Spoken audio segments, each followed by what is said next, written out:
Yo, what's going on, homies? It's your boy Stumped back for another OPTC video, and in today's video we're taking the new Kid Killer into some PvP, checking out what they can do over here on a Driven team, and seeing what buffs they bring for this class that definitely needs the help. Driven, they're just in a very weird spot at the moment. Once upon a time, like, Driven were crazy. You ran int Driven and you just beat everything. Nowadays, it's kind of fallen off a lot. It's still been getting a lot of help. Like, obviously, there's those very good PvP characters in Blue Jam and Fuji, Porchemi, Kanjuro, those types of characters. It has some PvP legends like Orochi. That's probably about it. I mean, Apu's okay if you want to run him in Driven, I guess. And then you've got some really good options with like Smoker and Kid, but Kid Killer provide a very interesting dynamic for the Driven team, which gives it a little bit of help in terms of like what you're going up against. And PvP has kind of moved into a very strong meta of versing things that you know you have advantage against, rather than just sort of throwing one team against the world and trying to beat everything. Obviously, Slashes, Free Spirit, Strength, you could probably make an argument that you could do something like that with. However, this particular team, it's more designed to take on stuff like Cerebral teams and to take on stuff like Powerhouse teams. What Kid Killer have at their disposal is they buff Driven and Powerhouse units as a flat rate.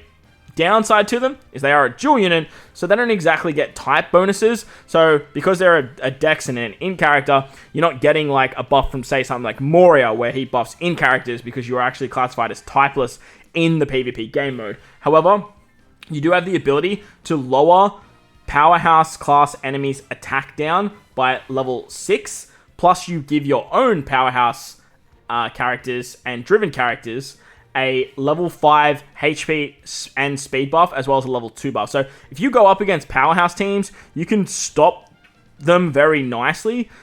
You can take a lot less damage, and this will stereotypically be seen when you're going up against stuff like Dex, or going up against the quick Driven Powerhouse build. Hell, even if you take on other int type of builds, this is where this team's going to shine the most. However, in their special, they also have the ability to nerf Cerebrals. Now, Cerebrals have been getting a lot of buffs lately, and the Cerebral team, it's getting a lot of improvements. It has tailor-made to sort of take on Psy. You see it a lot in defense, and utilizing this character against Cerebral teams, I think, is where it's going to shine the most. So in today's video, that's sort of what we're going to prioritize. As you can see, we took on an int cerebrally based build, had no issues taking it down whatsoever. Very simply, very swiftly, can move on to the second fight. However, as I mentioned, if you can find Powerhouse builds, this character is going to shine the most.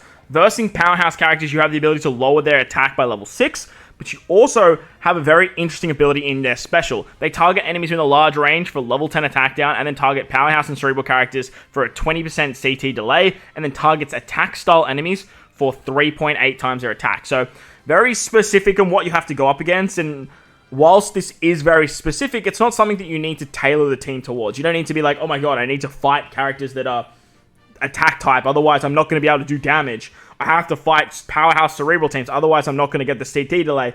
You can still use this character in both ways, together, separately, or just to get the attack down and build out a really nice Driven team. Driven do have a lot of good things going for them. As you can see, we are running Tezora 6+, phenomenal Driven character. They have access to S-Hawk, which immediately puts them in the running for a very, very good team, possibly a top 10 team. We have Uta for half stats. You can throw Moria on for half stats. We have special rollback with stuff like Cross Guild. We could make this more quick-centric, and we could use stuff like Kaido. We can make it more in-centric and use stuff like Moria. So, Driven do have very, very good options, and the team does function very nicely. Like I said, you are going to want to sort of tailor the fights towards Powerhouse Cerebrals, as well as attack style enemies. But at the same time, like I said, you don't have to be like, oh my god, it's a Powerhouse team, but there's no attacking units, so I'm not going to fight it. Oh my god, it's a Cerebral team, but there's no attacking enemies, so I'm not going to fight it. You can still very simply just use the CD delay with both Cross Guild and Kid Killer to just slow the team down, take no damage, use S-Hawk to just bink out shots, and just absolutely tear through Powerhouse lineups. Another real risky one you can do is actually go up against Strength. Strength has a lot of Powerhouse characters at its disposal as well. Stuff with the Kuma buffs, you've got King, you've got the big one in Anniversary Luffy, you've got Kaido. These types of characters are very scary in PvP.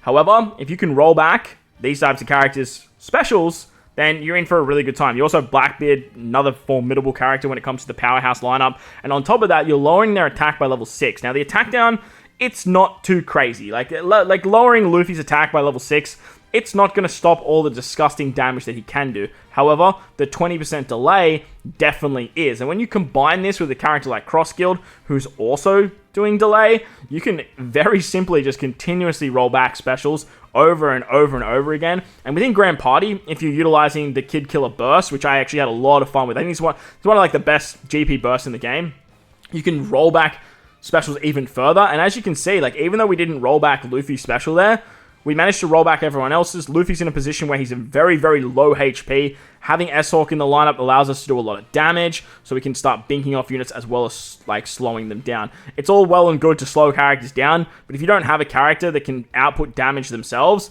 then you are going to be in for a pretty rough time. On top of that, we have a lot of HP. Like, we have a very, very chunky HP threshold, and we can tank stuff like that, the King Shot. We can use stuff like half stats to lower attack, and like I said, getting a level 6 attack down might be like whatever to something like Luffy, but when you're looking at it for something like King, looking for something like Kuma, looking for something like Blackbeard and whatnot, this level 6 attack down could be the difference between a life or a death kill from these types of characters. Overall, getting that level attack down that Kid Killer does as well is going to nerf them even further, and if you can eventually just send all of their attack into the ground, the enemy really isn't going to be able to do anything. See, like right there, where we're versing Kobe, all we can do is attack down. It kind of sucks, because all we can do is attack down. But at the end of the day, it's still a really nice position to put ourselves in, because we're not taking enough damage to lose these characters to continue the special rollback chain.